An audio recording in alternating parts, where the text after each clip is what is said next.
من يهده الله فلا مضل له ومن يضلل فلا هادي له ونشهد أن لا إله إلا الله وحده لا شريك له ونشهد أن سيدنا ومولانا محمدا عبده ورسوله أرسله إلى الناس كافة بشيرا ونذيرا وداعيا إلى الله بإذنه وسراجا منيرا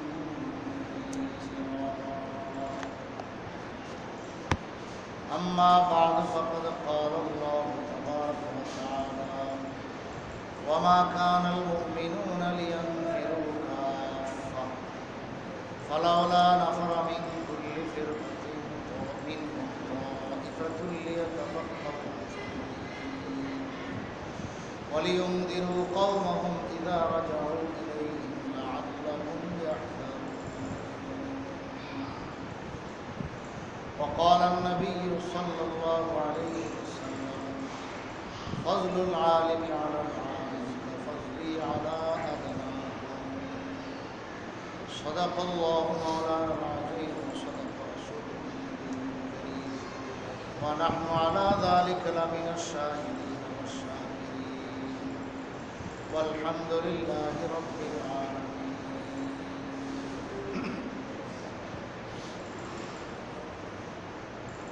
محترم دوست बुजुर्ग আল্লাহ রাব্বুল আলামিনের অশেষ মেহেরবানি যে তিনি আমাদেরকে জুমার নামাজ আদায়ের জন্য তার ঘরে আসার তৌফিক দিয়েছেন এবং এর সাথে দিনই কথা বলা শোনার তৌফিক দিয়েছেন, তাই আমরা শুকরিয়া আদায় করি আলহামদুলিল্লাহ।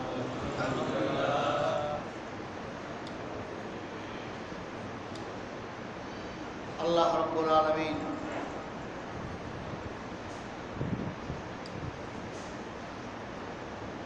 কোরআনে কারীমের সাথ করেন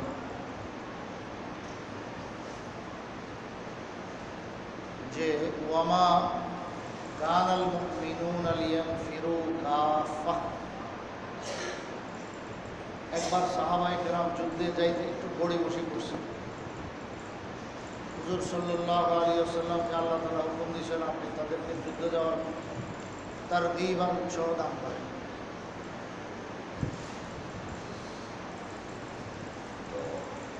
সাহাবায়ে কেরাম রাসূল সাল্লাল্লাহু আলাইহি ওয়াসাল্লামের বয়ান শুনে এত আগ্রহী হইলেন যে পুরা পুরুষ মানুষ যা আছে সবাই রওনা দিয়েছে যুদ্ধের ময়দানে। আল্লাহ তাআলা না করছেন যে এটাও ঠিক না, একবারে কেউ যাইবে না দরকারের সময়, এটাও ঠিক না। আবার ডাক করছে তো সবাই চলে যাবে, অথচ সবাই যাওয়ার জরুরত নেই।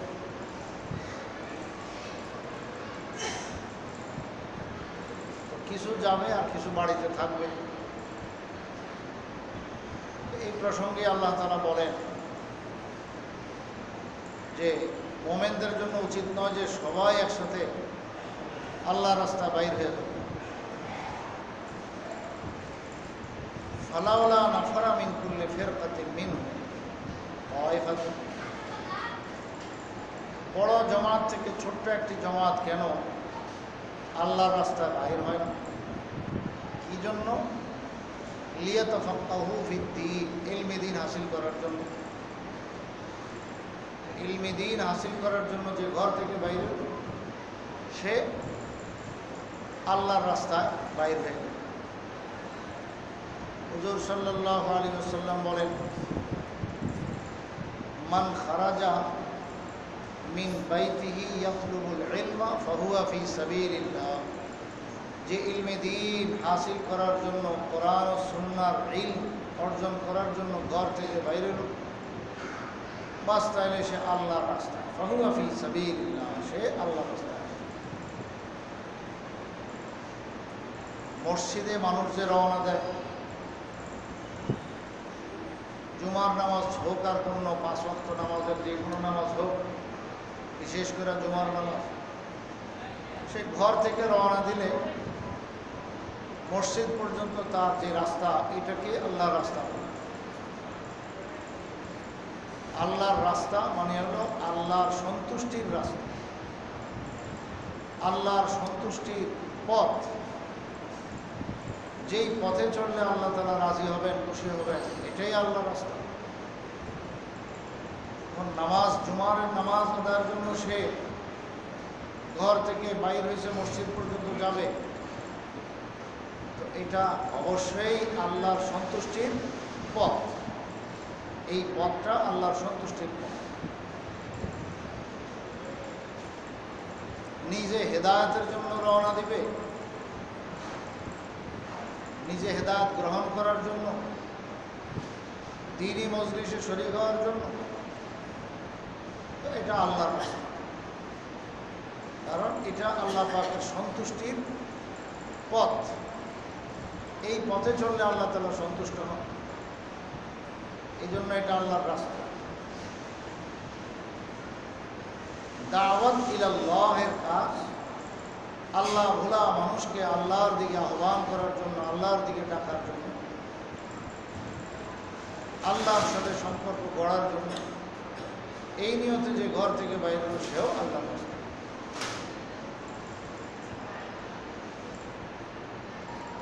বর্তমান যে দাওয়াত ও তাবলীগের সিস্টেম সারা বিশ্বব্যাপী আছে, এটাও আল্লাহ পাকের খালেস একটা রাস্তা। আল্লাহ পাকের সন্তুষ্টির জন্যই মানুষ নিজের জান এবং নিজের মাল আল্লাহর হুকুম মতো খরচ করে এই রাস্তায় গিয়ে, এই জন্য এটা আল্লাহর রাস্তা। আল্লাহর দ্বীন প্রতিষ্ঠা করার জন্য উহুদ, বদর, খন্দক, আরো কত যুদ্ধের জন্য সাহাবায়ে কেরাম বের হয়েছেন ঘর থেকে। রাসূল করিম সাল্লাল্লাহু আলাইহি ওয়াসাল্লাম নিজেও ঘর থেকে বের হয়েছেন আল্লাহর দ্বীন প্রতিষ্ঠা করার জন্য, এবং আল্লাহর দ্বীনের উপরে যারা চড়াও হয়ে গেছে তাদেরকে প্রতিহত করার জন্য। এটা অবশ্যই আল্লাহর রাস্তা, কারণ এটা আল্লাহর সন্তুষ্টির পথ। এইভাবে চললে, এই পথে চললে, এই লাইনে চললে আল্লাহ তাআলা খুশি হন। তাইলে আল্লাহ খুশি হবেন যেই লাইনে চললে, ওটাই আল্লাহর রাস্তা। এটা হাজারো রাস্তা আছে, হাজারো মিসাল আছে। জান্নাতে আল্লাহ তাআলা বান্দাদেরকে নিবেন, তো লাইন রাখছেন অনেকগুলো। কেউ যদি রাজধানী ঢাকাতে আসতে চায়, পুরা বাংলাদেশের যে কোনো জায়গার থেকে, তো তার আসার রাস্তা অনেক আছে। উত্তরবঙ্গ থেকে রওনা দিল, রাস্তা একদিকে আছে। দক্ষিণবঙ্গ থেকে রওনা দিল, তার জন্য রাস্তা আছে। পশ্চিমবঙ্গ, পূর্ববঙ্গ, যাই বলেন আপনি, চতুর্দিক থেকে আসা রাস্তা। মকসুদ একটাই, যে আল্লাহ পাককে সন্তুষ্ট করা, আল্লাহ পাককে পাওয়া, জান্নাত পাওয়া। যেরকম মসজিদে আসা, মসজিদের গেট দরওয়াজা খোলা, এখন ডান দিকেও রাস্তা আছে, বাম দিকেও রাস্তা আছে, বরাবর পূর্ব দিকেও আছে।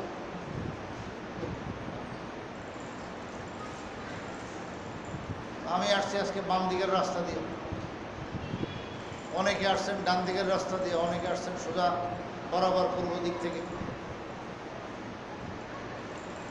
রাস্তা কি উদ্দেশ্য? রাস্তা উদ্দেশ্য না। উদ্দেশ্য হলো আল্লাহকে পাওয়া, উদ্দেশ্য হলো নামাজ পড়া, জুমা পড়া, আল্লাহর দ্বীনের কথা শোনা। এই জন্য এগুলো সব এই লাইনে চললে আল্লাহ খুশি হয়ে যান, এই জন্য এটাকে আল্লাহ রাস্তা বলে। রাস্তা মানে পিচ ঢালাই করা এরকম রোড। রাস্তা মানে লাইন, তরিকা, পথ, মত, আদর্শ। ওই লাইনে চললে যদি আল্লাহ খুশি হন, বাস এটাই আল্লাহর রাস্তা। আল্লাহকে পাওয়া, আল্লাহকে সন্তুষ্ট করা যত লাইন আছে, যত আমল আছে, সব আল্লাহ পাকের রাস্তা। তাইলে দাওয়াত ইলাল্লাহ, আল্লাহর দিকে বান্দাকে, আল্লাহ বলা মানুষকে আহ্বান করা, এটা যেরকম আল্লাহর রাস্তা। বদর, উহুদ, খন্দক সহ রাসূল করিম সাল্লাল্লাহু আলাইহি ওয়াসাল্লাম যতগুলো যুদ্ধে গেছেন, এই যুদ্ধে যাওয়া, যুদ্ধের সময় হইলে, পরিস্থিতি হইলে, তো সেটা আল্লাহর রাস্তা। ইলমে দ্বীন হাসিল করার জন্য ঘর থেকে বের হইলে তার গন্তব্যে যাওয়া পর্যন্ত এটা আল্লাহর রাস্তা, এবং যেখানে গিয়ে সে থাকতেছে সে এটা যতদিন থাকবে এটা আল্লাহর রাস্তায় সে আসছে। কোনো নেক মানুষ, ভালো মানুষ, দিনদার মানুষ, মুত্তাকি পরেজগার মানুষ, তার সঙ্গে একমাত্র দেখা করার উদ্দেশ্য। তো চিন্তা করেন এটা কি আল্লাহ তাআলা চান না না চান, এটার দ্বারা কি আল্লাহ খুশি হবে না না নারাজ হবে? যদি আল্লাহ তাআলা খুশি হন যে নেক মানুষের সঙ্গে, মুত্তাকি পরেজগার মানুষের সঙ্গে সাক্ষাৎ করার জন্য আপনি রওনা দিয়েছেন, তাহলে অবশ্যই এটা কি আল্লাহর রাস্তা, কোনো সন্দেহ নেই। এই জন্য রিয়াজুস সালিহিন নামক কিতাবে আল্লামা নববী রহমতুল্লাহ আলাইহি বহুত বড় মানুষ ছিলেন, বহুত বড় হাফেজুল হাদিস ছিলেন, নিজের জিন্দিগি ওয়াকফ করে দিয়েছেন ইলমে দ্বীনের জন্য। বিবাহ শাদী পর্যন্ত করেন নাই, সংসার ইত্যাদি করেন নাই, যে সংসার ইত্যাদি করলে এদের হকুক আদায় করতে হবে, বিবি বাল বাচ্চা হবে, এদের আদায় করতে হবে। তো উনি ভাবছেন নিজের ব্যক্তিগত চিন্তা যে আমি এত সময় পাবো কই, আমি আল্লাহর দ্বীন শিখবো, ইলমে দ্বীন শিখবো, কোরআন ও সুন্নাহ শিখবো, এবং এটা মানুষকে শেখানোর ব্যবস্থা করব, মানুষকে শেখাবো, এবং লেখালেখির কাজে কোরআন ও সুন্নাহর ব্যাখ্যা সরা বিশ্লেষণ, হাদিস শরীফের ব্যাখ্যা সরা বিশ্লেষণ লেখার কাজে আমি নিজকে নিয়োজিত করব। কোথায় আমার এত সময় সংসার দেখা? কাজে এই চিন্তা করে ব্যক্তিগত চিন্তাই বিয়ে শাদী করেন। যদিও উত্তম হলো বিবাহ শাদী করা, আল্লাহ রাসূল সাল্লাল্লাহু আলাইহি ওয়াসাল্লাম বলেছেন তোমরা বিবাহ করো, বিবাহ এটা আমার সুন্নত, নবীগণের সুন্নত, এবং বিবাহের মাধ্যমেই আল্লাহ রাসূল সাল্লাল্লাহু আলাইহি ওয়াসাল্লামের উম্মত বাড়বে, এই ছাড়া তো আল্লাহ ব্যবস্থা রাখেন নাই। তাইলে উম্মত বাড়ানোর জন্য রাসূল সাল্লাল্লাহু আলাইহি ওয়াসাল্লাম এই ব্যাপারে উম্মতকে উৎসাহ দিয়েছেন।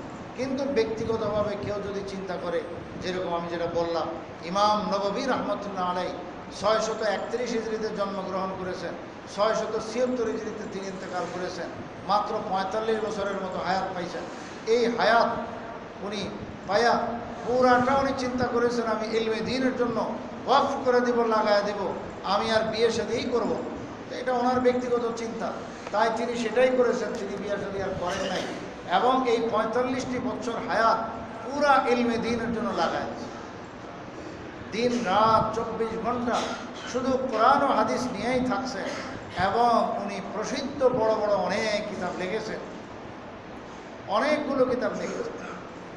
এক একটার স্মৃতি, এক একটার গুরুত্ব এত বেশি, আল্লাহ উলামায়ে কেরাম জানেন। ওনার লেখা অসংখ্য কিতাব আলহামদুলিল্লাহ আমার কাছেও আছে, অনেকগুলো কিতাব আছে। তার মধ্য থেকে একটা রিয়াজুস সালিহিন নামক কিতাব লিখেছেন, হাদিসের একটা প্রসিদ্ধ কিতাব। আরব দেশে, আরব মামালিকে, আরব রাষ্ট্রগুলোতে মানুষ যখন মওকা পায়, উলামায়ে কেরাম যখন সুযোগ পায়, তালিম করার হালকা বসায় দেন, তো সেই তালিমের হালকাতে রিয়াজুস সালিহিন তালিম করা হয়, হাদিসগুলো পড়া হয়। তো সেখানে অসংখ্য হাদিস আছে, এবং হাদিসগুলোর সব নির্ভরযোগ্য সহিহ হাদিস। এই কিতাবটার মধ্যে অনেক লম্বা এক অধ্যায় আছে, যেটার মধ্যে ইমাম নববী রহমতুল্লাহ আলাইহি শিরোনাম দিয়ে দিয়ে উল্লেখ করার চেষ্টা করেছেন যে আল্লাহর রাস্তা এটা যে কত ব্যাপক, আল্লাহর রাস্তা, এবং এটার কি অর্থ। তা এতক্ষণ শুনেছেন, বুঝছেন? আল্লাহ সন্তুষ্ট হবেন যেই কাজে, যেই লাইনে চললে, বাস ওটাই আল্লাহর রাস্তা। জুমার নামাজে আমরা আসছি নামাজ পড়ার জন্য, নিজের কোনো খায়েশ আছে, নিজের স্বাদ আছে, নিজের স্বাদ মেটানোর জন্য না, আল্লাহকে সন্তুষ্ট করার জন্য। সুতরাং আমি যে ঘর থেকে রওনা দিলাম, এই মসজিদ পর্যন্ত পৌঁছা পর্যন্ত আমি আল্লাহর রাস্তায় আছি, এবং মসজিদ থেকে আবার সে বাসায় ফেরা পর্যন্ত আমি আল্লাহর রাস্তায় আছি, দ্বীনের কাজে আছি। এটা আল্লাহর রাস্তা।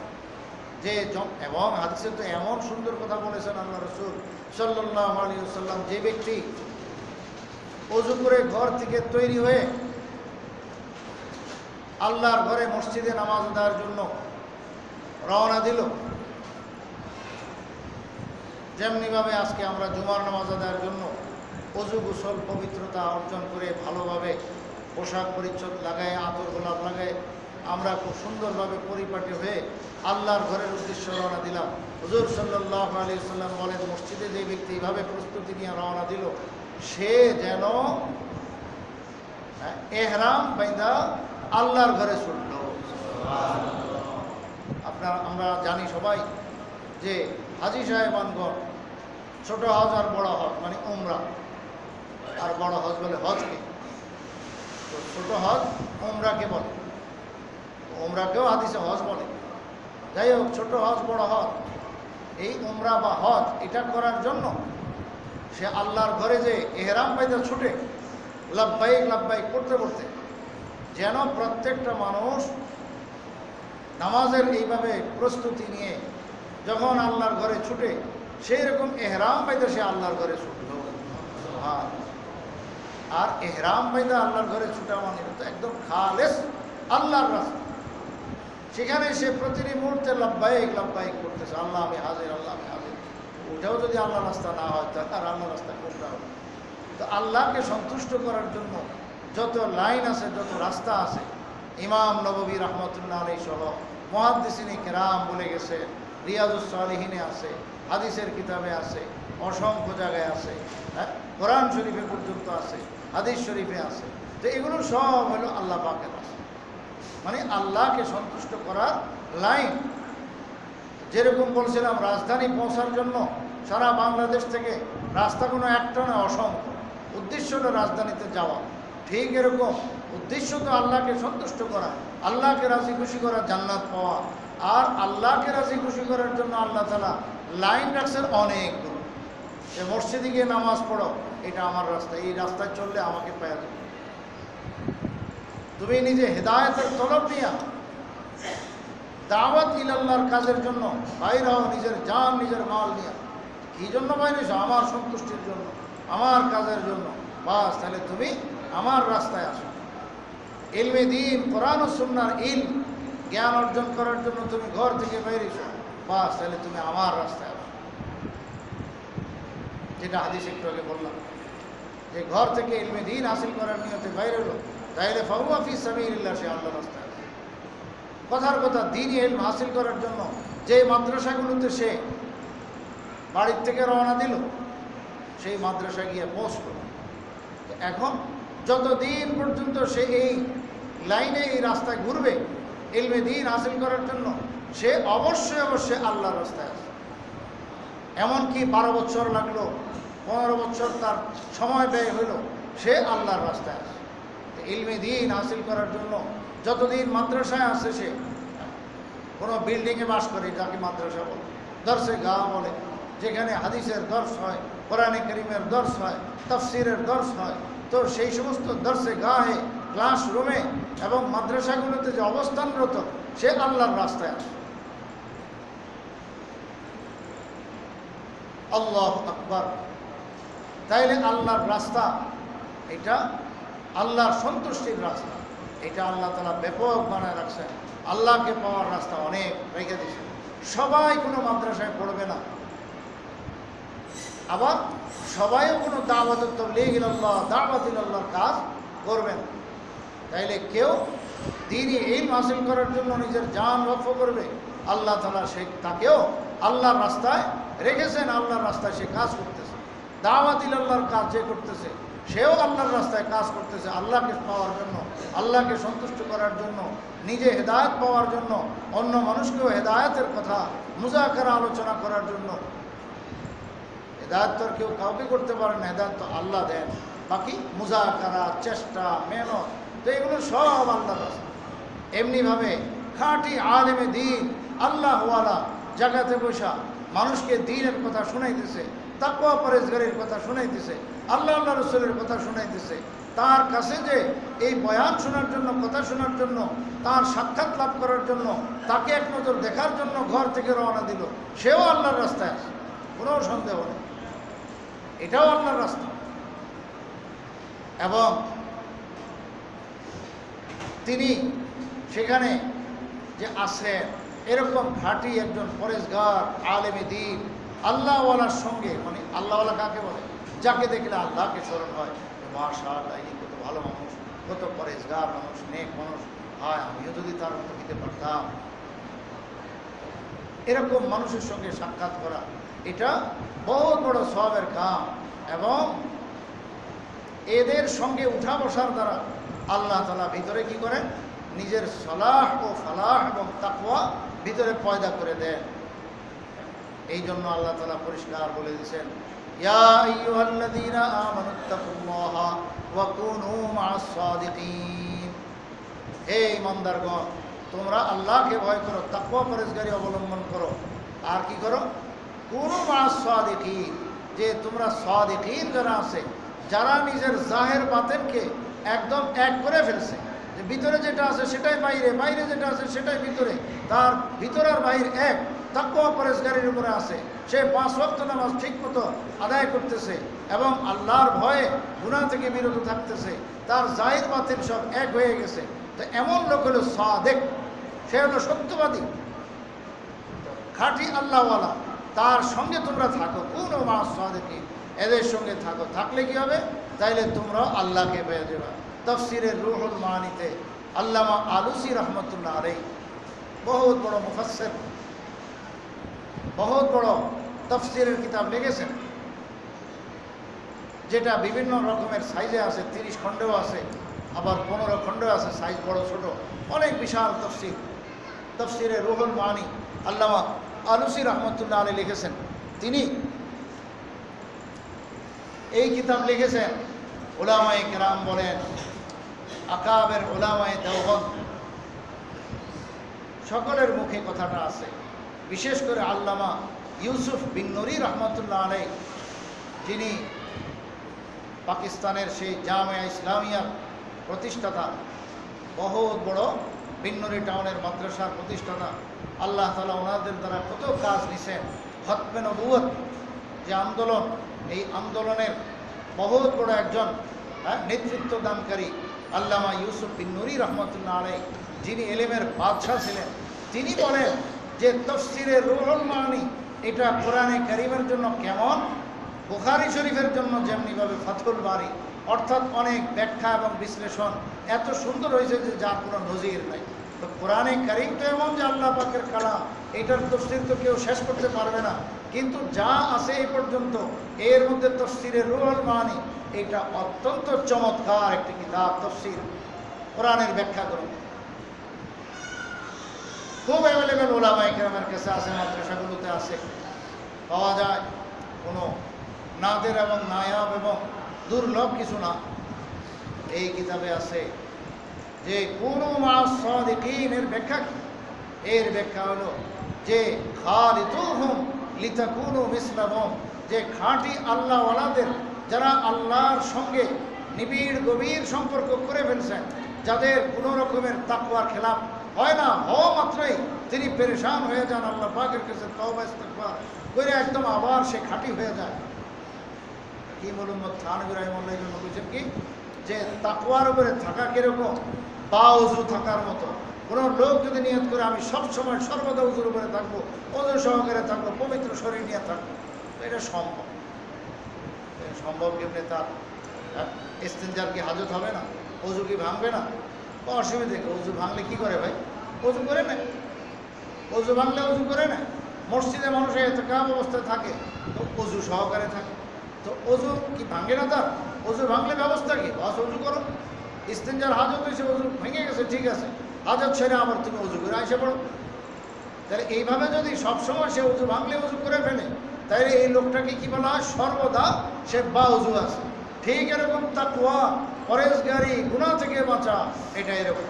যখন গুনাহ হয়ে গেল তো বাস তুমি তওবা ইস্তিগফার করে সাফ করে নাও, ওটা আর বসে থাকে না, আমল নামার কালি আর দাগ বসে থাকে না। জামা কাপড়ে ময়লা লাগলে তুমি কি করো? সাবান দিয়ে ধুয়ে বলো পরিষ্কার হয়ে গেল। একই জামা আমরা 1 বছর, 2 বছর, 3 বছর, এমনকি 10 বছরও ব্যবহার করি। 10 বছরে কি ময়লা লাগে নাই? কি ভাই, এক জামা কি আর ধোয়া? ধোয়া বেতন তো 10 বছর গায়ে দেওয়া যাবে? তো যখনই ময়লা লাগছে ধুয়ে ফেলছে, তো আবার সাফ হয়ে গেছে। ঠিক আমাদের দিল আর আত্মা এবং রূহ এটা এরকম গুনাহের দ্বারা অনেক কলুষিত হয়ে যায়, অনেক গান্দা হয়ে যায়। সঙ্গে সঙ্গে যদি এই গান্দিকে দূর করে ফেলা হয় সাবান দিয়া, বাতিনি সাবান কি? সাবান হলো তওবা ওয়া ইস্তিগফার, আল্লাহ পাকের কাছে মাফ চাওয়া। তাইলে আল্লাহ তাআলা আবার সাফ করে দেন। তো বাস এটা নিয়ে আজীবন থাকবে।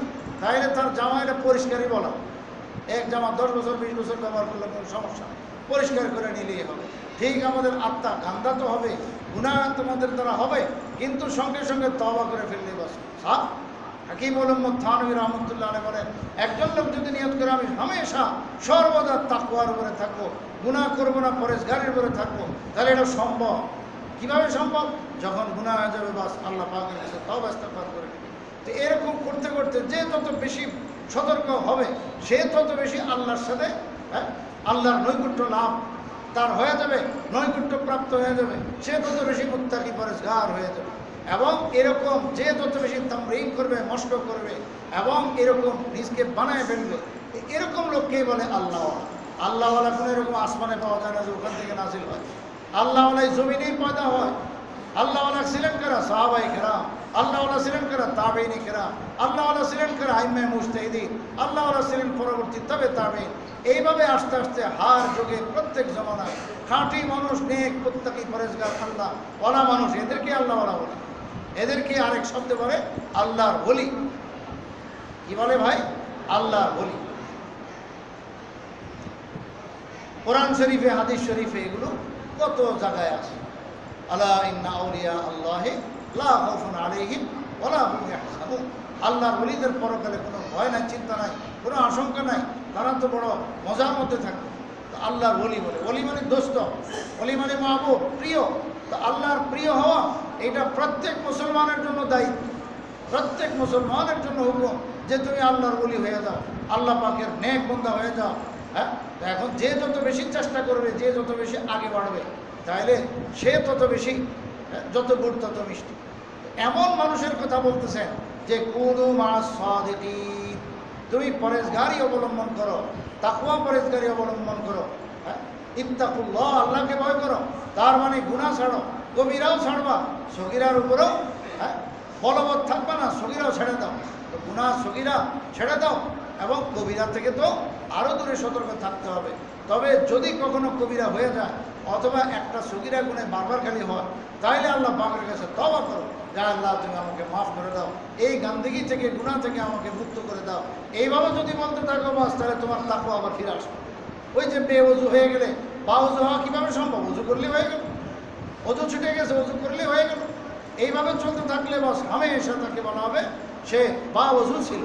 ঠিক এরকম হামেশা তাকওয়ার উপরে থাকা, এটা আমাদের জন্য সম্ভব। তো ইমাম আল্লামা আলুসি রহমতুল্লাহ আলাইহি তাফসীরে রুহুল মানিতে এই আয়াতের নিচেই উল্লেখ করেছেন, ব্যাখ্যা করেছেন যে কুনু মা'আস সাদিকিন অর্থ হলো খাঁটি আল্লাহওয়ালাদের সঙ্গে তোমরা থাকো। কি জন্য? খালিতুহুম, তাদের সঙ্গে থাকো, উঠা বসা করো, তাদের কাছে আসো, যাও, বসো। কেন? লিতাকুনু মিসলাহুম, যাতে ওরকম হয়ে যাও, তাদের মতো হয়ে যাও। তাইলে নিজে তাকওয়ার উপরে চললেই খালি যথেষ্ট হবে না। এটাকে ধরে রাখতে হইলে, এটার মধ্যে তারাক্কি আর উন্নতি চাইতে হইলে, আরও নিজকে উন্নত করতে হইলে এই লাইনে এরকম মানুষের পথ ধরতে হবে, তাদের সঙ্গে চলতে হবে। এই জন্যই তো আমরা প্রতিদিন বলি ইহদিনাস সিরাতাল মুস্তাকিম। এইটুকু বলেই থামি না যে আল্লাহ সহজ সরল পথ দেখাও, লগেই বলা হইতেছে আল্লাহ সিরাতাল্লাযীনা আনআমতা আলাইহিম, কোন পথে চালাবার জন্য তোমাকে বলতে চায় খোদা, তুমি চালাও আমাকে ওই রাস্তায়, যেই রাস্তায় চলেছেন তোমার নবীগণ, যেই রাস্তায় চলেছেন সিদ্দিকীনগণ, যেই রাস্তায় চলেছেন শুহাদায়ে কেরামগণ, যেই রাস্তায় চলেছেন নেক মানুষগণ সালিহিন। আল্লাহ সেই রাস্তা আমাকে পরিচালিত করো। তো ওদের সঙ্গে থাকতে বলা হয়েছে। আর এরকম এক জমাত আল্লাহ সবসময় রাখছেন, এদের সঙ্গে থাকলে কি হয়ে যাবে? তুমি তাদের মতো হয়ে যাবে। এটাকে বলে সহবত। খাঁটি দিনদার পরেজগার মুত্তাকি যে যত বেশি, তার সোহবতের দ্বারা মানুষের ভিতরে সলাহ ও ফালাহ এবং খায়ের এবং ভালাই তার ভিতরে পয়দা হয়ে যায়, দেখতে দেখতে হয়ে যায়। এটা মানুষকে আল্লাহ তাআলা এই ফিতরত এবং এই নেচার দিয়ে বানাইছেন। এই নেচারটা মানুষকে আল্লাহ তাআলা দিচ্ছেন যে সে অনুকরণে বড় অভ্যস্ত, আরেকজনকে দেখলে সে তার মতো হইতে চায়, তার মতো সে উন্নত হইতে চায়। এটার দ্বারা দিলের মধ্যে ধাক্কা আসে এবং সে অগ্রসর হইতে পারে। তো হুজুর আকরাম সাল্লাল্লাহু আলাইহি ওয়াসাল্লামের কথা আমরা জানি। হযরত হামজা রাদিয়াল্লাহু তাআলা আনহু একবার রাসূল সাল্লাল্লাহু আলাইহি ওয়াসাল্লামের দরবার থেকে বাইরে যেতেছেন, জায়গা মতো গিয়া ঘর বাড়িতে গিয়া উনি বিবি বাল বাচ্চা এদের সঙ্গে কথাবার্তা, সংসারের জরুরত সব কিছু দেখাশোনা ইত্যাদি, ক্ষেত খামার সব কিছু দেখাশোনা, হাট বাজার কত কী দায়িত্ব সব আদায় করার পরে মনের মধ্যে কেমন কেমন জানি একটু অভাব অনুভব হইতেছে। রাস্তায় বাইরে একটা না ফাঁকা হামজালা তো মুনাফিক হয়ে গেছে। হযরত আবু বকর সিদ্দিক রাদিয়াল্লাহু তাআলা আনহু ওনার কথাটা শুনছেন, শুনে বলে, হামজালা কি ভাই তুমি কি বলতেছো? আস্তাগফিরুল্লাহ, হামজালা মুনাফিক হয়ে গেছে মানে? আরে তুমি তো ভালো মানুষ, নবীজির পেয়ারা সাহাবী, প্রিয় সাহাবী, নবীজি তোমার প্রতি সন্তুষ্ট আছেন, কোনো অসন্তুষ্ট নন। নবীর অসন্তুষ্টি মানে হলো সে মুনাফিক, সে হলো আব্দুল্লাহ ইবনে উবাই। আর সন্তুষ্ট মানে সে খালেস পাক্কা ঈমানদার। এটাকেই সাহাবায়ে কেরাম দলিল বানাইতেন, প্রমাণ হিসেবে পেশ করতেন যে অমুক সাহাবী সে খাঁটি সাহাবী। প্রমাণ কি? রাসূল করিম সাল্লাল্লাহু আলাইহি ওয়াসাল্লাম ওনার ওয়াফাত পর্যন্ত এই সাহাবীকে খুব আদর মায়া করেছে, সাহাবী হিসেবে গণ্য করেছেন। এটাই প্রমাণ যে সে খাঁটি মুমিন। যাই হোক, উনি বলেন যে আমি মুনাফিক হয়ে গেছি। হযরত আবু বকর বলেন, না কুশ্চিত গেল, তুমি এটা গলত বলতেছো, কি হয়েছে, ব্যাপার কি? তখন খুলে বললেন যে আমি রসুলের দরবারে থাকতে যেমন ছিলাম, এখন বাড়িতে ঘর সংসার এই কাজ কারবার এগুলোতে ঢুকিয়া দোকান পাট কত কি, হ্যাঁ, যার যে পেশা আছে সেগুলো করতে গিয়ে এখন মনের মধ্যে কেমন জানি একটু অভাব অনুভব হইতেছে।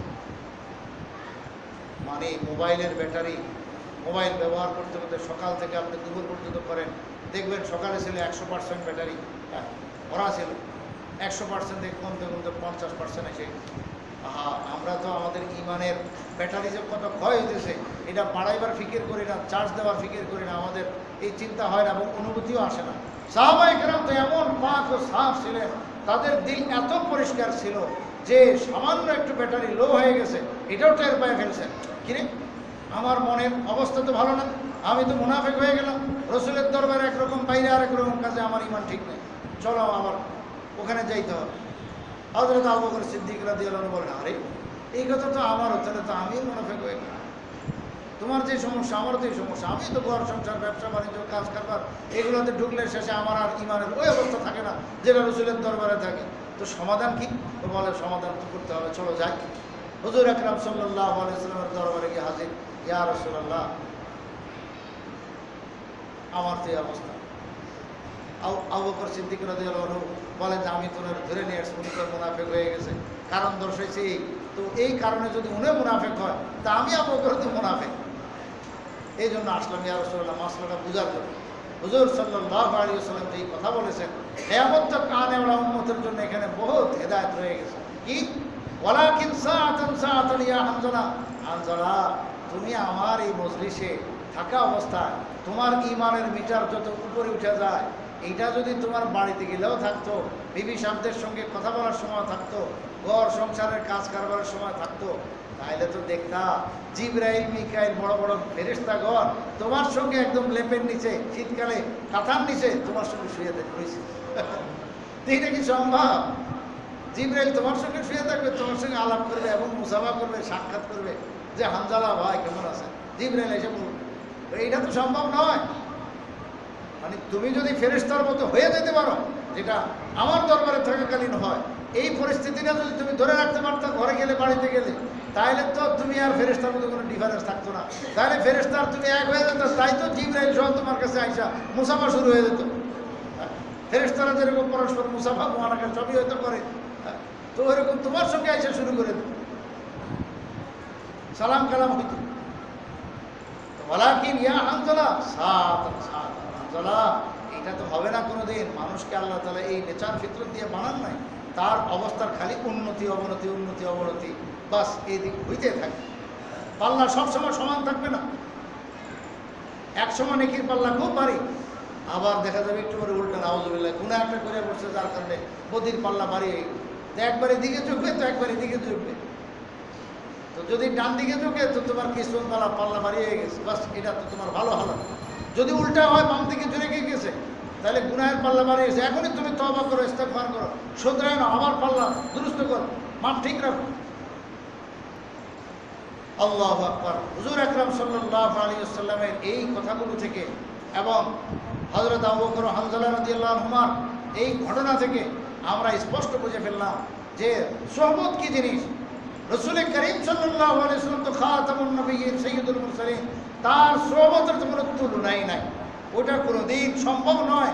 এই জন্য তার সোহবত প্রাপ্ত এমন একজন ব্যক্তি যে 1 সেকেন্ডের জন্য ইমান অবস্থায় ওনাকে দেখে দেন, এরপরে যদি তার মৌত এসে যায়, মালাকুল মৌত নিয়ে যায়, তবুও তার ইমান এত উচ্চ উঠে গেছে যেটা কোনোদিন সারা দুনিয়ার সমস্ত ভালো নেক মানুষ আউলিয়া কেরামের ইমানকে এক পাল্লা রাখলেও ওই সমান সমকক্ষ হবে না, এত উপরে উঠে গেছে। কারণ সাইয়্যিদুল মুরসালিনের সোহবত আল্লাহু আকবার। তো ওনারটার সমান তো কারোটা হবে না, তাই তো সাহাবায়ে কেরামের মান মর্যাদা এত বেশি। কিন্তু সাহাবায়ে কেরাম কি বলছে? সাহাবায়ে কেরাম বলেন রাসূল সাল্লাল্লাহু আলাইহি ওয়াসাল্লামের ইন্তেকাল যখন হইল, হযরত আনাস রাদিয়াল্লাহু আনহু বলেন আমরা মাত্র রাসূল সাল্লাল্লাহু আলাইহি ওয়াসাল্লামের রওজা মুবারকে রাসূলের জাসাদে আতহারকে পবিত্র শরীরকে রাইখা আমরা মাত্র মাটি দিয়ে আসছি। এখনো আমি আনাস রাসূলের 10 বছরের খাদেম, 10 বছর রাসূল সাল্লাল্লাহু আলাইহি ওয়াসাল্লামের সঙ্গে সুবহ শাম সকাল সন্ধ্যা সারাক্ষণ রাসূলকে দেখেছি। হায় আমি কি নেয়ামত পেয়ে গেছিলাম। এখন আমি এখানে যখন রাসূলকে মাত্র দাফন করে আসছি, এখন আমার হাতে মাটি, এখন আমরা হাত পা ধুই নাই, মাটি মুঠি এখনো মুছি নাই। ওয়াইন্না লান কারনা কুলুবানা, আনাস রাদিয়াল্লাহু আনহু বলেন আমাদের অবস্থা এমন যে হায় আমরা যেমন আরেক জগতে এসে গেছি, আমরা সেই জগতে আর নাই। রাসূল সাল্লাল্লাহু আলাইহি ওয়াসাল্লাম থাকতে যে খায়ের বরকত অনুভব হয়েছিল সেটা যেন আমরা হারিয়ে ফেললাম। এখন দেখি যেদিক দেখি সেদিক অন্ধকার লাগে, যেদিক দেখি সেটাই অন্ধকার মনে হয়, নিজের দিলটাকেও আগের হালাতে আর পাইতেছি না। তো এটা তো অবশ্যই ব্যস্তম তো হবে, কিন্তু ওই যে রাসূল সাল্লাল্লাহু আলাইহি ওয়াসাল্লাম বলে গেছেন এই সোহবতের ধারাবাহিকতা থাকবে কিয়ামত পর্যন্ত। রাসূল সাল্লাল্লাহু আলাইহি ওয়াসাল্লাম বানায় গেছেন সাহাবায়ে কেরামকে। সাহাবায়ে কেরাম যদিও রাসূলের যুগ থেকে একটু নিচে নেমে গেছে, কিন্তু ওনাদেরটার তো কোনো তুলনাই নাই, একটু আগেই মাত্র শুনলেন। এরপরে ওনারা সোহবত দান করেছেন তাবেঈনদেরকে, তাবেঈনরা ওনাদের সোহবতে কত উপরে উন্নত ঈমানের অধিকারী হয়ে গেছেন, কত বড় আমল এবং তাকওয়া পরহেজগারি পেয়ে গেছেন যেটার কোনো তুলনা নাই। সারা দুনিয়ার সমস্ত তাবেঈনকে মিলালেও একজন তাবেঈর সমান হবে না। কিন্তু তারাও আবার যখন সাহাবায়ে কেরামকে হারায় ফেলছেন, তারাও এতিমের মতো হয়ে গেছেন। এখন এদেরকে যারা পাই গেছেন, যাদেরকে পেয়ে গেছেন আর সাহাবী দুনিয়াতে নাই। 110 হিজরিতে সর্বশেষ সাহাবীর ইন্তেকাল হয় মক্কা মুকাররমায়। হযরত আবু তুফাইল আমির ইবনে ওয়াসিল রাদিয়াল্লাহু তাআলা আনহু তিনি 110 হিজরিতে মক্কা মুকাররমায় ইন্তেকাল করেন, যার পর দুনিয়াতে আর একজন সাহাবীও বাকি ছিলেন না। ওই দুই চোখ আর পাওয়া গেল না, যারা যেই দুই চোখ রাসূল করিম সাল্লাল্লাহু আলাইহি ওয়াসাল্লামের জিয়ারত নসিব হয়ে গেছে। এরপর থেকে পুরো দুনিয়া এতিম হয়ে গেল, যার দুনিয়াতে কোনো সাহাবী নাই। এখন আসেন কারা? অসংখ্য তাবেঈন কেরাম, এই সাহাবাদেরকে দেখনে वाला। তো এই এদেরকে তাবেঈনদেরকে যারা দেখেছেন এরাই এখন কি হয়ে গেল? তবে তাবেঈন তো যদিও পর্যায়ক্রমে কমতেছে, কিন্তু নাই হবে না, কখনো এটা খতম হবে না। কিয়ামত পর্যন্ত আল্লাহ রাব্বুল আলামিন এই সোহবতের ধারাবাহিকতা বাকি রেখে দিয়েছেন। আল্লাহ রাব্বুল আলামিন তাবেঈনের পরে তবে তাবেঈনকে রেখেছেন, তবে তাবেঈনের পরে এইভাবে আল্লাহ তাআলা রেখেছেন মানুষ এই পর্যন্ত, যদিও তাদের আর ভিন্ন সিরিয়াল দেওয়া হয় নাই। রাসূল করিম সাল্লাল্লাহু আলাইহি ওয়াসাল্লাম শুধু 3টাই সিরিয়াল বলেছেন যে আমার যুগ, আমার সাহাবীদের যুগ, এইটা হলো সোনালী যুগ। তো রাসূল যতদিন ছিলেন সেটা তো সোনালীর মধ্যেও আরো সোনালী বড় বড় দামি জমানা।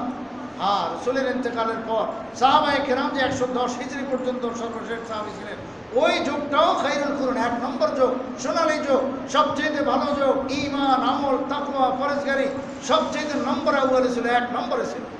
আস্তে দ্বিতীয় স্তরে এসে গেল, সিরিয়াল নম্বর 2 কারা? তাবেঈন কেরাম। এটাই বলছেন সুম্মাল্লাযিনা ইয়ালুনাহু।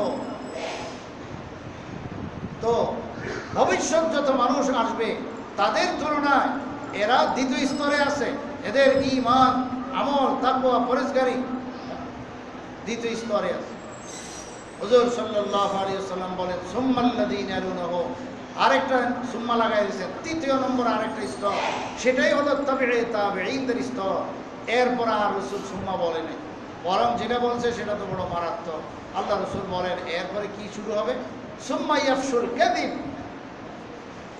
আল্লাহ আল্লাহ আল্লাহ মাফ করে, হুজুর সাল্লাল্লাহু আলাইহি সাল্লাম বলেন এরপরে এই তিনটা যুগ কেমন হবে, যে খায়ের এবং ভালাই এবং তাকওয়া পরেজগারি ঈমান ও আমল এটা গালেব থাকবে, এটাই সবার উপরে থাকবে। অন্য শয়তানি বাদরামি যা আছে এগুলি সব নিচু থাকবে। কিন্তু এই তিন যুগ চলে যাওয়ার পর সোনালী যুগ খতম, এরপরে আসবে কি, যত রকমের দাগাবাজি, বাটপারি এবং কাযিব আর মিথ্যা, এই মিথ্যা মিথ্যের ছড়াছড়ি, ফুসুয়ে কাযিব মানে হলো মিথ্যার ছড়াছড়ি। আহা, রাসূল সাল্লাল্লাহু আলাইহি ওয়াসাল্লামের বক্তব্য অনুযায়ী এই যে তাবেঈনের যুগ থেকে নিয়ে আজও পর্যন্ত মিথ্যার ছড়াছড়ি। এখন তো ঈমানের গালবাই না, খায়ের আর ভালাই তাকওয়ার গালাবাই নাই, উল্টা গালাবাই এবং প্রাধান্যতা পেয়ে গেছে, বেশি হয়ে গেছে কোনটা, শার এবং কাযিব এবং মিথ্যা এবং বানাও, ধোঁকাবাজি, ওটাই বেশি হয়ে গেছে সারা দুনিয়া। এই জন্য মুসলমানের সংখ্যা বর্তমানে কত অল্প, কত কম, বেশি হলো উল্টা। আর যে কজন মুসলমান আছে সারা বিশ্বের জায়গায় জায়গায়, এই মুসলমানদেরকে খতম করার জন্য, মুসলমানদেরকে হত্যা করার জন্য, মুসলমানদেরকে একদম জানে শেষ করে দেওয়ার জন্য কোনোভাবে যেন অগ্রসর না হইতে পারে, কত রকমের ষড়যন্ত্র যে সারা দুনিয়ার কাফেররা একদম লিপ্ত, দিনরাত ওদের এক মাথা ব্যথা যে মুসলমানদেরকে কেমনে খতম করা যায়। রাসূল করিম সাল্লাল্লাহু আলাইহি ওয়াসাল্লাম সেটাও বলে দিয়েছেন, ইউশিকু আন তাদাআ আলাইকুমুল উমাম কা তাদাইল আকিলাতি আলাল কাসআ। দস্তরখান লাগাইয়া যেরকম খানেওয়ালাদেরকে ডাকা হয় যে আসেন ভাই আসেন, খান খান, আয়সা কি করে, মাছ গোশত কত কিছু, বিরিয়ানি প্লেটে ভরা রাখা আছে, সব একদম মুহূর্তে খেয়ে একদম খতম করে চলে যায়। ঠিক এরকম এক জমানা আসতেছে, আল্লাহ রাসূল সাল্লাল্লাহু আলাইহি ওয়াসাল্লাম বলেন মুসলমানদেরকে খতম করার জন্য সারা বিশ্বের কাফেররা, আল কুফরা মিল্লাতুল ওয়াহিদা, সমস্ত কাফেররা একজোট হইয়া এদেরকে মনে যেন দস্তরখানে পাইছে, চল রে, খা রে, ধর রে, মাছ, কই মাছ, মাগুর মাছ, এরকমভাবে ইলিশ মাছ, যে কোনো কিছু দস্তরখানে থাকায় সবগুলো খাইয়া শেষ করে ফেলে। এখন বাংলাদেশের মুসলমান, ভারতের মুসলমান, পাকিস্তানের মুসলমান, এইভাবে সারা বিশ্বের যেখানে যেখানে মুসলমান আছে সমস্ত মুসলমানদেরকে খতম করার জন্য আপনার চক্রান্ত যারা করতেছে, এই কাফের ও বেঈমানের দল যদিও এক এক রাষ্ট্রে আছে কিন্তু তাদের মূলনীতি এক, তারা মূল ঘোড়াতে এক। যারা মুসলমানদেরকে খতম করার জন্য, ইসলামকে খতম করার জন্য এই চেষ্টায় লিপ্ত আছেন। আউযুবিল্লাহ। এমন এক যুগ আসবে, তো এখন ফাসাদ তো আসবেই, কিন্তু এর ভিতর দিয়েও আল্লাহ রাসূল সাল্লাল্লাহু আলাইহি ওয়াসাল্লাম ভবিষ্যৎবাণী করে দিয়েছেন যে এই তিন জমানাতে সোনালী যুগ থাকবে, ঈমান আমল তাকওয়া একদম উন্নত থাকবে, আমি যেভাবে রেখে গেছি সেইভাবে থাকবে, কমতি আসবে না। তবে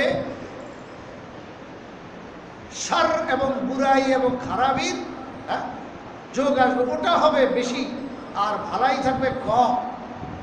তবে এক জামাতকে আল্লাহ রাব্বুল আলামিন ঈমানের উপরে, তাকওয়ার উপরে, পরেজগারির উপরে, খাঁটি দ্বীন ও ঈমান যেভাবে আমি পেশ করে গেছি এটার উপরে আল্লাহ রাব্বুল আলামিন আমার উম্মতের এক জামাতকে সর্বদা রাখবে।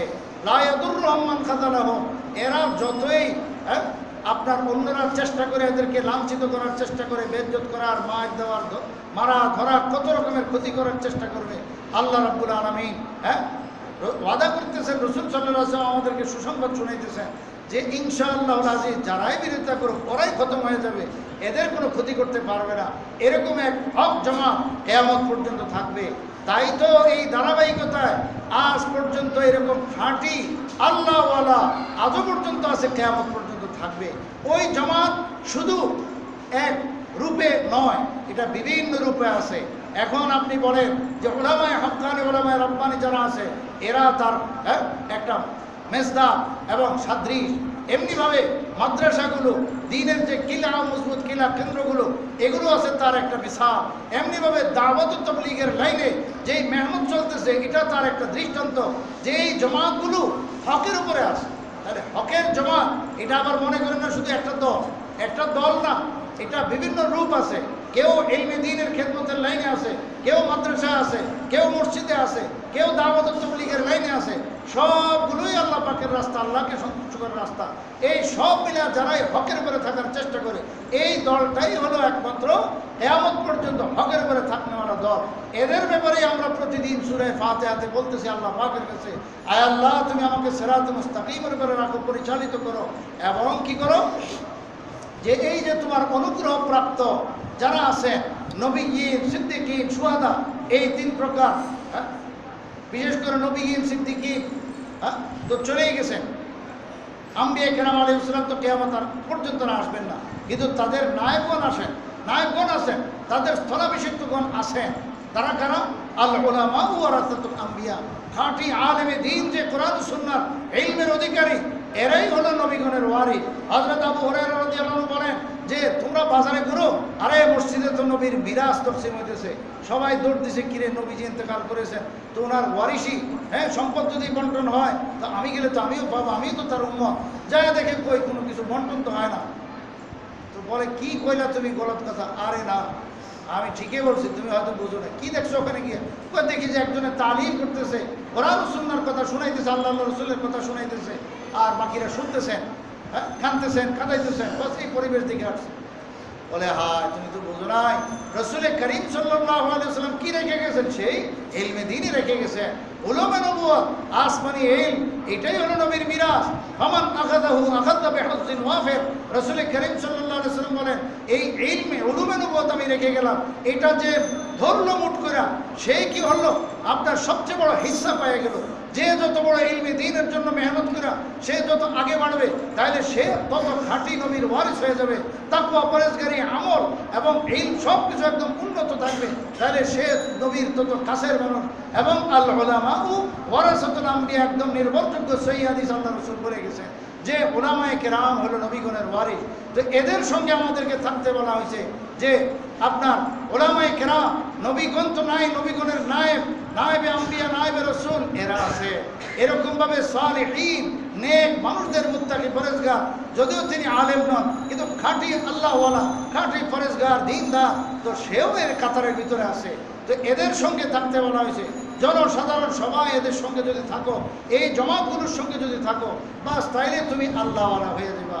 এটাই আল্লামা আলুসি রহমতুল্লাহ আলাইহি বলেন, কুনু মা'আস সাদিকিন, হে ইমানদারগণ, যে তোমরা সাদিকিনদের সাথে থাকো, মানে খালিতুহুম, এদের সঙ্গে তুমি উঠা বসা করো, সুবহ শাম কাটাও, সকাল কাটাও, সন্ধ্যা কাটাও, তার নামাজ দেখো, তার তাকওয়া দেখো, পরেজগারি দেখো, তার কথা দেখো, তার আমল দেখো, মুআমালা দেখো, মুআশারা দেখো, মানুষের সঙ্গে আচার আচরণ দেখো। এগুলো দেখে দেখে কি করো? তুমি ফলো করো, লিতাকুনু মিসলাহু, যাতে কদিন পর তোমরাও তাদের মতো হয়ে যাও।